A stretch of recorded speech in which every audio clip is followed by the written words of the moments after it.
Hey guys, another MC Slot diecast review here, and this is of D.Kvyat Toro Rosso Renault Power Toro Rosso STR9 for the 2014 season. And this is, like I said just a second ago, D.Kvyat's one. So it's a very nice looking car. I like Toro Rosso actually, they're a pretty good little team. They're obviously the backup team for the much bigger Red Bull Racing. And I was just thinking the other day actually, there was a rule implemented that's saying that Toro Rosso had to make their own car. Because what it was actually the Red Bull, but from the previous year, I think it was. So could you imagine if Toro Rosso could have had Red Bull's previous car the year before? There'd essentially be 4 Red Bull cars on the grid. And especially during their time of domination with Sebastian Vettel and Mark Webber, that would just be unbelievable. There'd be the first 4 places would probably be regularly locked out by all 4 Red Bull cars. So the FIA actually did something good for once, and they made a rule change that actually benefited Formula 1 in some sort of sense.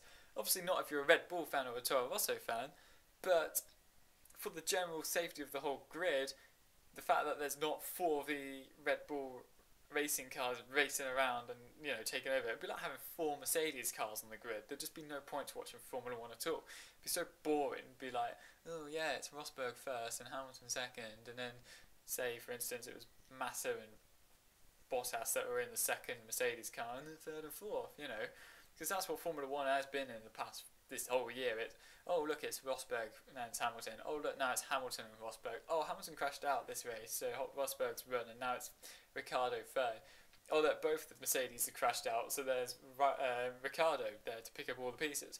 So the Formula 1 2014 season from the top 3 positions has been pretty boring, as in it's basically to see who's going to finish third. I don't really care about who's going to win the race. I mean, out of the 2, I want Rosberg to win a championship, not Hamilton. So, it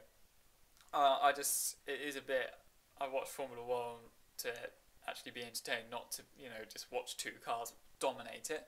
Hopefully next season, either everyone's going to catch up with Mercedes a bit more, or Mercedes are just going to develop their engine so much that they're just going to walk away for the next 10 years or something stupid like that, with 10 championships and 10 different winners or whatever. So let's hope that it's option A, where everyone catches up with them and starts beating them on a regular basis as well.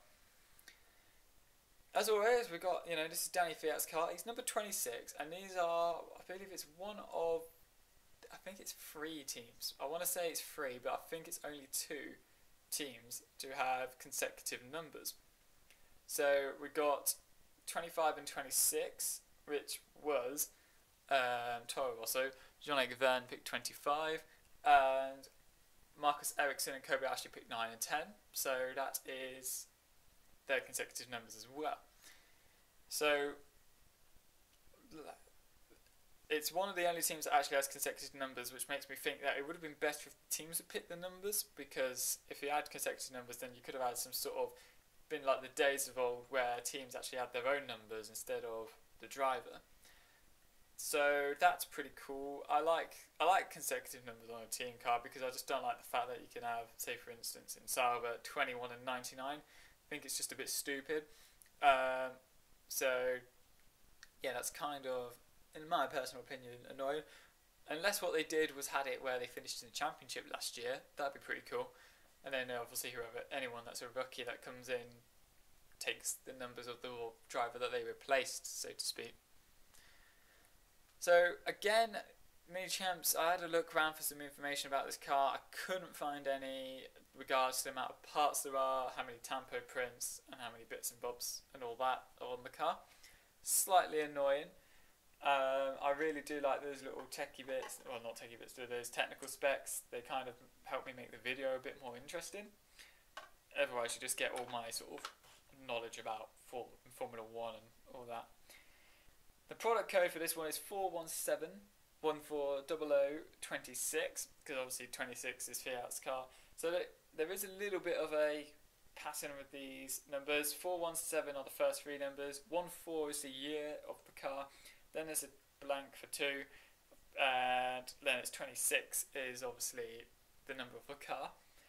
I noticed with some of the limited edition ones that have come out, like the Force India and some of the other ones, that they have a 1 before the numbers of the car. So like, say for instance, Fiat qualified for or finished third in a race and scored a podium, and they did it as a limited edition. The product code would probably be something like 4171. 4171 14 double no. Let me start again. 4171 140 because it's like a different variant of the car. So this is like the base car. Then any other variants after that would have a 1 or maybe a 2 on it and stuff like that. Toro Rosso moved from Ferrari power to Renault because they are actually an Italian team. Toro Rosso means Red Bull in Italian, and that's why they had Ferrari power, because of obviously Italy and everything. But they have moved to Renault because that's what the big team has, Red Bull, and I guess it's more of a development thing, like so the drivers are more familiar with the engines that are being used, and that they actually know what they're dealing with when they move up to the next team. Kvyat has impressed so much that he's actually jumped Jean-Eric Vergne for Sebastian Vettel's seat. Jean-Eric Vergne isn't entirely happy about that. He's looking like he's going to lose his drive for next year. Verstappen, however, who's going to be taking over the Toro Rosso of Kvyat next year, has said to the team he wants Vergne as his teammate for experience and good, like having an experienced teammate, so he's got something to actually base himself against. Because if you've got 2 rookies, even if one of them's amazing, you're not going to really know how good he is against an experienced driver. There was one more thing I was going to say. Yes, Fiat has qualified 5th. He did that at his home Grand Prix in Russia. He is the first Russian to drive on a Russian track. He's also the first Russian to... Did he score? I believe he scored. First Russian to score on home soil. I could be wrong though. His highest finish is 9th, and he's done that 3 times, and his highest qualifying was 5th, which was at Russia, and that was the only one he's ever done. So all Russian drivers that have been in Formula 1, even if it's all 2 of them, Vitaly Petrov and Kvyat, have all scored in their careers, which is good for the Russia and everything, statistics and all that. And one of them's actually had a podium as well. So Kvyat moving up into Red Bull. It's looking like he's going to get his podium next year. He might get one, depends how good the Red Bull is. But Red Bull have obviously proved that they can develop a car into a podium/race winning car.